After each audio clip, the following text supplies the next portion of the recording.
तो दोस्तों कुछ दिन पहले मैंने अपने चैनल पर एक पोल किया था जिसमें मैंने आप लोगों से पूछा था कि आपकी जो मंथली सैलरी है वो कितना है। अराउंड 40% से ज़्यादा लोगों ने यहाँ पर बोला था कि उनकी सैलरी जो है वो 20,000 रुपीज़ है। तो आज की इस वीडियो में मैं आपको बताऊंगा कि अगर आपकी सैलरी 20,000 पर मंथ है तो आप उसको कैसे मैनेज कर सकते हो। मैं आपको 50% सेविंग वाला कोई अनरियलिस्टिक फॉर्मूला यहाँ पे नहीं बताऊंगा। मैं आपको वही चीज़ बताऊंगा जो रियल लाइफ में आप लोग इजीली इंप्लीमेंट कर पाओ। तो चलिए वीडियो स्टार्ट करते हैं। अब सबसे पहली मिस्टेक जो लोग करते हैं कि जैसे ही उनकी सैलरी आती है तो वो सोचते हैं कि अभी तो हमारी पूरी सैलरी पड़ी हुई है और फिर वो बिना सोचे समझे स्पेंडिंग स्टार्ट कर देते हैं। और जब मंथ एंड होने वाला होता है तब वो सोचते हैं कि कुछ सेविंग तो हुई ही नहीं है। तो इस चीज़ से बचने के लिए यहाँ पर एक सिंपल रूल मैं जो फॉलो करता हूँ वो ये है कि जैसे ही आपकी सैलरी आती है तो उसका 20% अमाउंट आपको सेविंग या फिर इन्वेस्टमेंट के लिए अलग कर देना है। अभी मैं आपको बताऊंगा कि ये अलग रखे हुए पैसों का हम लोग क्या करने वाले हैं। तो मान के चलो जैसे कि आपकी सैलरी है 20,000 रुपीज़, तो आपको सबसे पहले तो 4,000 रुपीज़ यहाँ पर अलग कर देने हैं। तो हम लोग जो बचे हुए 16,000 हैं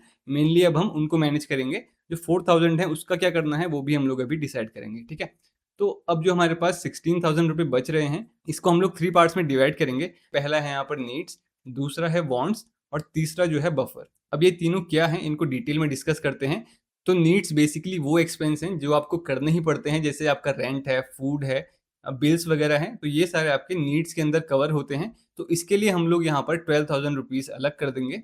तो अगर इसको एक एग्जांपल के तौर पे हम समझें तो मैंने यहाँ पर एक शीट रेडी किया है, मैं आपको दिखाता हूँ। तो मान के चलो यहाँ पर आपका जो पीजी का रेंट है वो अराउंड 5,000 रुपीज़ है और आपका जो खाने में खर्चा हो जाता है वो अराउंड यहाँ पर 3,000 रुपये हो जाता है, ठीक है। ट्रांसपोर्टेशन और ट्रैवल का मैंने यहाँ पर 1,500 रुपये जोड़ दिया है और नीचे आपको मोबाइल और इंटरनेट का भी यहाँ पर एक्सपेंस दिख जाएगा। 500 रुपये मैंने यहाँ पर ऐड किए हुए हैं और बाकी के जो हमारे एक्सपेंस हैं वो यहाँ पर मैंने ऐड किए हुए हैं 2,000 रुपये। तो यहाँ पर आपका जो टोटल हो जाता है वो यहाँ पर 12,000 रुपये हो जाता है। अब हर किसी का एक्सपेंस यहाँ पर सेम नहीं होगा। अगर आप पेरेंट्स के साथ रहते हैं तो हो सकता है कि आपका जो रेंट का खर्चा है वो आपका सेव हो जाए और आपका जो ट्रैवल या ट्रांसपोर्टेशन का खर्चा है वो भी आप उस केस में सेव कर सकते हैं। और वहीं आप अगर किसी एक्सपेंसिव सिटी में रहते हैं तो वहाँ आपको ये 12,000 रुपये भी कम पड़ सकते हैं।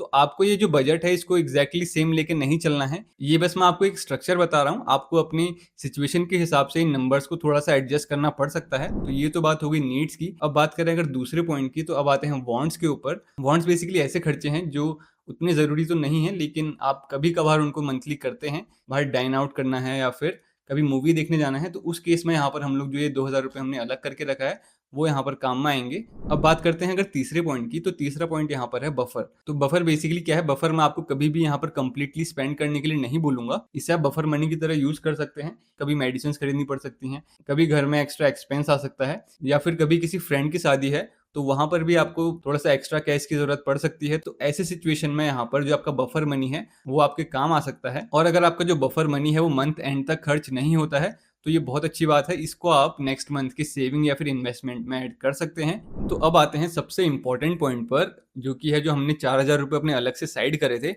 उनका क्या करना है। तो बेसिकली जो रुपए हैं इनको हम लोग सेविंग और इन्वेस्टमेंट में यूज करेंगे।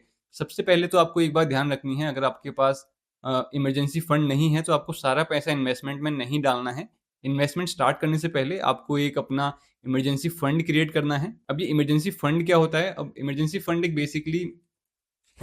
बेसिकली तब काम आता है जब कभी अचानक से ऑल ऑफ अ सडन आपकी कोई इमरजेंसी आ जाती है, मेडिकल इमरजेंसी, या आपको कभी अचानक से जॉब स्विच करना पड़ जाए, तो उस केस में यहाँ पर इमरजेंसी फंड आप यूज़ कर सकते हो। तो अगर आपके पास ऑलरेडी 5-6 महीने का इमरजेंसी फंड एग्जिस्ट करता है तो आप डायरेक्टली जो 4,000 रुपये हैं उनको इन्वेस्टमेंट में लगा सकते हैं।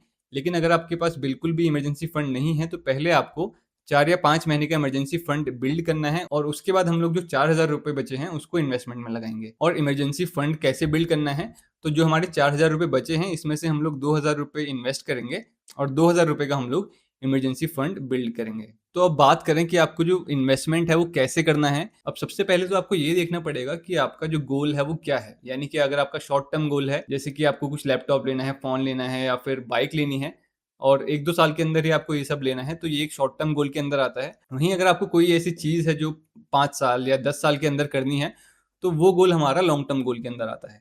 तो आपको सिर्फ इन्वेस्टमेंट इसलिए नहीं करना है कि किसी ने यूट्यूब पर आपको बोल दिया कि इन्वेस्टमेंट करो। आपको पहले अपना गोल डिसाइड करना है कि आपका गोल क्या है। क्योंकि अगर मान के चलो एक एग्जांपल लेके समझते हैं कि आपका कोई शॉर्ट टर्म गोल है, आपको 2 साल बाद एक बाइक लेनी है और आपने इस गोल को अचीव करने के लिए म्यूचुअल फंड में एसआईपी भी स्टार्ट कर दी है।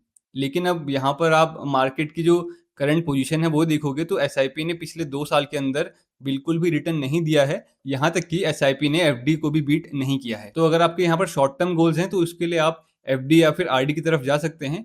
वहीं अगर आपके लॉन्ग टर्म गोल्स हैं, तो उस केस में आपको लॉन्ग टर्म एसआईपी की तरफ शिफ्ट होना चाहिए। तो दोस्तों, अगर आपकी सैलरी 20,000 या उसके आसपास है, तो आपको एक चीज़ यहाँ पर याद रखनी है कि सैलरी छोटी या बड़ी नहीं होती है। इंपॉर्टेंट चीज़ ये है कि आप उसको कैसे मैनेज करते हैं। वीडियो हेल्पफुल लगा हो तो वीडियो को लाइक ज़रूर करें और कमेंट्स में मुझे नीचे बताएं कि आपका जो मंथली एक्सपेंस है वो सबसे ज़्यादा किस चीज़ में होता है। मैं मिलता हूँ आपसे अगली वीडियो में।